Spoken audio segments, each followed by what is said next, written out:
So there was this library book that sneezed. It was an old, dusty book about birds, and every time someone would open it, it would sneeze. Like, literally, the pages would start shaking and then this giant ball of dust would come flying out of it. One day this girl was like, I bet it's just a bird trying to get out of the book.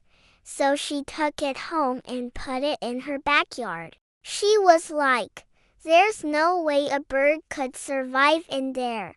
But then one day she opened the book and the bird flew out. It was at that moment she realized something. The book wasn't sneezing because it was trying to get rid of the bird. The book was sneezing because it was happy to see the girl again. You know, like when you're so happy you could just sneeze? Yeah, that was a vibe.